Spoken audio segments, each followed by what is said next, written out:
Selamat pagi Teruna, Shalom adik-adik yang terkasih. Puji Tuhan atas karunia Tuhan untuk hari baru bagi kita semua. Mari kita mengucap syukur lewat renungan firman Tuhan di pagi ini. Kita berdoa. Terima kasih Tuhan Yesus, Bapa dan Roh Kudus yang bertahta dalam kerajaan sorga untuk hari baru ini Bapa. Bapa berkati renungan ini untuk kami di pagi yang indah ini. Haleluya, puji Tuhan. Amin. Bacaan Alkitab kita dari Imamat 21 ayat 1 sampai 15. Tuhan berfirman kepada Musa, berbicaralah kepada para imam, anak-anak Harun, dan katakan kepada mereka, seorang imam janganlah menajiskan diri dengan orang mati di antara orang-orang sebangsanya, kecuali kalau yang mati itu adalah kerabatnya yang terdekat, yakni ibunya, ayahnya, anaknya laki-laki atau perempuan, saudaranya laki-laki, saudaranya perempuan yang masih perawan dan dekat kepadanya karena belum mempunyai suami. Dengan mereka itu bolehlah ia menajiskan diri. Sebagai suami janganlah ia menajiskan diri di antara orang-orang sebangsanya dan dengan demikian melanggar kekudusannya.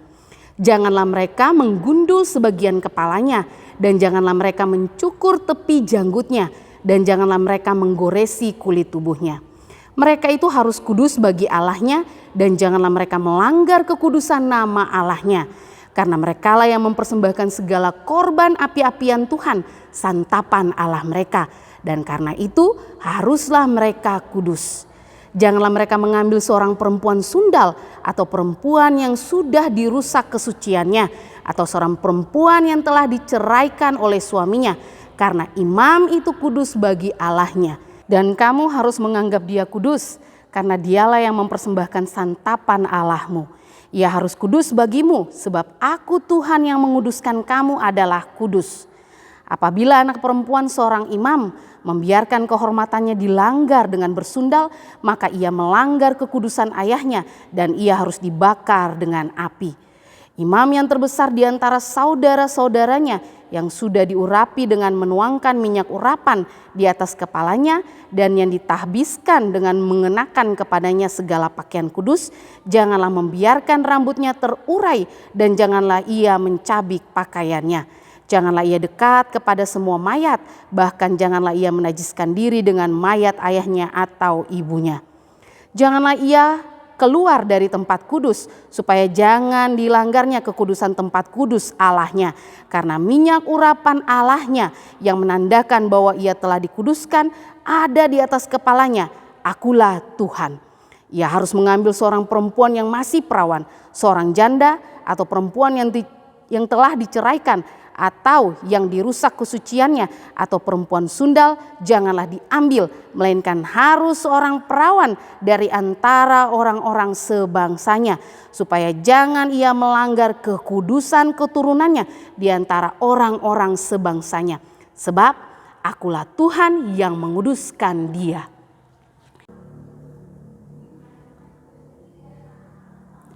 Renungan kita diberi judul turut menjaga kehormatan.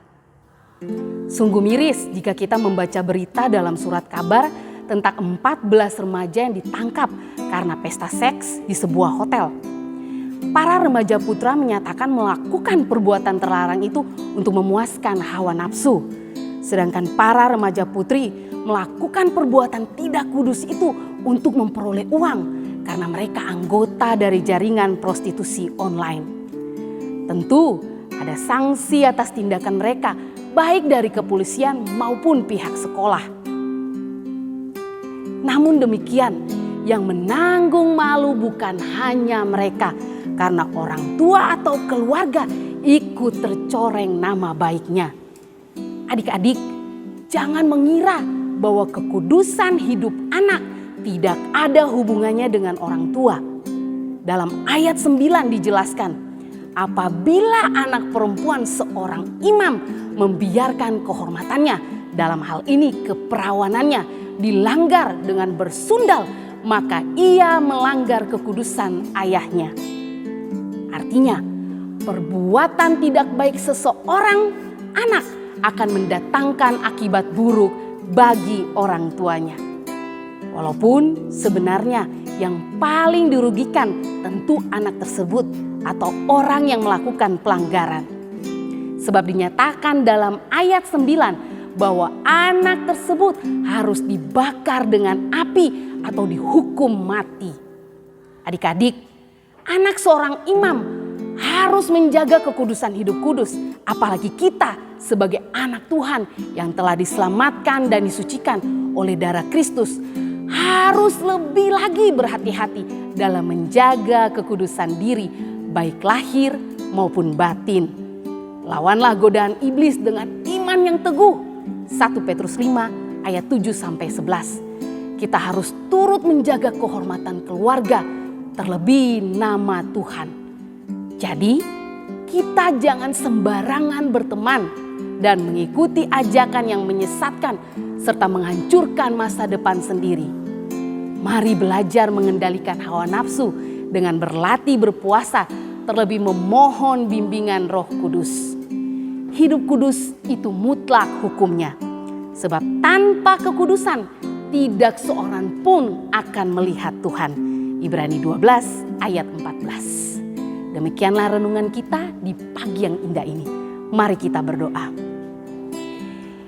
Ya Bapa, Tuhan Yesus dan Roh Kudus, bimbing aku agar bisa bergaul dengan baik, agar bisa memilih teman yang baik. Ajar aku untuk hidup kudus di hadapan-Mu. Terima kasih Tuhan Yesus. Haleluya, puji Tuhan. Amin. Selamat beraktivitas adik-adik terkasih. Tuhan Yesus memberkati.